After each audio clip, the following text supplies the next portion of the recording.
Okay, so I'm going to go over some of the 4.2. Some of the things that we need to make sure that we understand is if we have f negative 3 equals negative 1, and then they give us f of negative 2 equals 4. What you have to remember is this is a function of x, so f of x is just a function of x. It just means y. Okay, so y equals, so they could do like f of x equals 3x plus 1.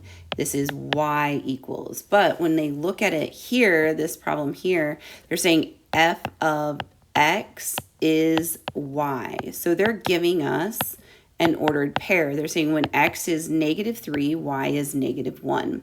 So f of x is y. So when x is negative 2, y is 4. X, y, x, y. And so now we can find our slope. That's our first step. So remember, it's negative 1, our y, over x, which is negative 3, right? Minus 4 over negative 2. And then we have our two negatives here, so we're going to change that to a positive. So negative 1 minus 4 is negative 5. Negative 3 plus 2 is negative 1. Negative divided by negative is a positive. Now we're going to write an equation that passes through one of these ordered pairs. You can pick either one. It doesn't matter. I could pick this one or I could pick this one. Doesn't matter. But it's y minus y1 equals m times x minus x1. So m we found, m is going to go here. And then we're going to choose one of these ordered pairs. I'm going to choose this one right here just because it's first. So y minus negative 1 equals 5 times x minus negative 3. Then I have two negatives, so I'm going to make those positive. I'm going to distribute that 5, so I have 5x plus 15, y plus 1. I'm going to subtract my 1 because I want it into y equals. So y equals 5x plus 14. And that is my equation. Okay, the next thing we're going to talk about is parallel lines. This is 4.3. And so on your journal in like page 108, so parallel lines, they never intersect. What we need to remember is they have the same slope.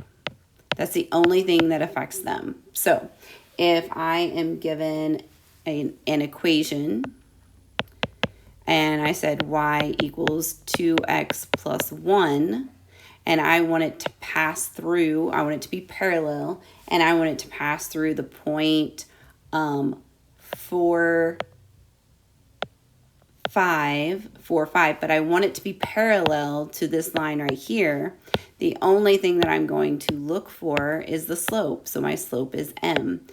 Is 2, right? mx plus b. So now this is my x, this is my y. So I'm going to put y minus 5 equals 2 times x minus 4.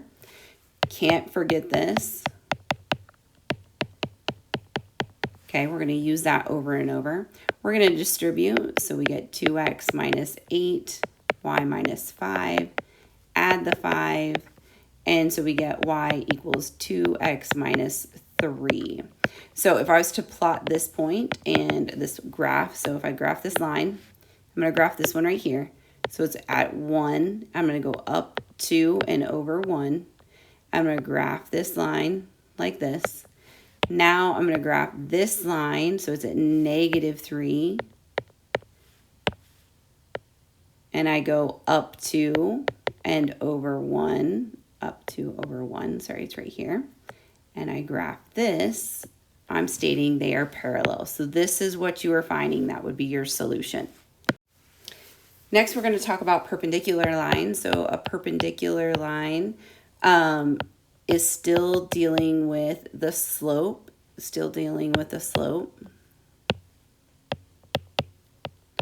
And the slope is the only thing that we look at. So, but we have to remember that it has to be the opposite sign. So if one is a positive, the other has to be a negative. So one positive, one negative slope. So just like before we had those two equations, but they were both positive 2 because they are parallel. Then we have to look at the slope. It has to be an opposite sign and it has to be a reciprocal. So you have to flip it, okay? So if I gave you a slope of 3 and I want it perpendicular. Perpendicular means it's at a 90 degree, right? Your XY axes are in a 90 degree angle. So if I have a graph and I want them to intersect, they have to be at a 90 degree angle, okay? So if I give you a slope that's 3 and I want it to be perpendicular, I have to look at my slope. It is a positive slope here, so it has to be a negative. Then this is technically 3 over 1, so my perpendicular line slope would have to be 1/3. So if, let's say, if I had negative 3/4 and I still want it to be perpendicular, well, this is a negative, so I have to have this over here a positive, and then it becomes 4/3, okay? So let's look at an example. So let's say that you have a graph that is y equals 5/2 x minus 1, and I want it to be perpendicular.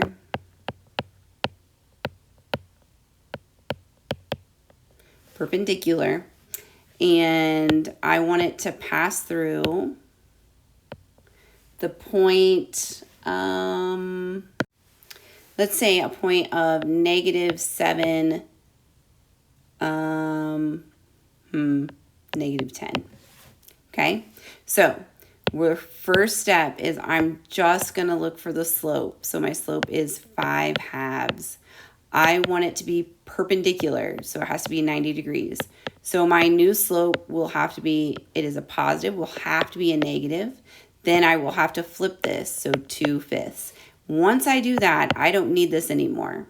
Now I'm going to use this x and this y, and I'm going to plug it in. Y minus y1 equals m times x minus x1.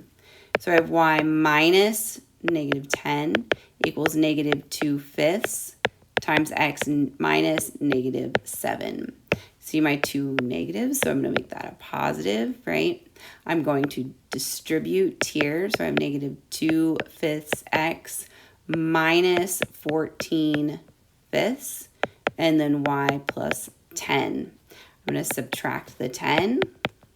I'm going to subtract the 10 from my -14/5 right here, -14/5. Remember how you're going to add fractions or subtract them. I have to have a common denominator, so I have to multiply this by 5. So I have -14/5 minus 50/5. So then add or subtract straight across, so it becomes -64/5. So y equals -2/5 x minus 64/5. And that is my equation that would be perpendicular to this equation that we started with.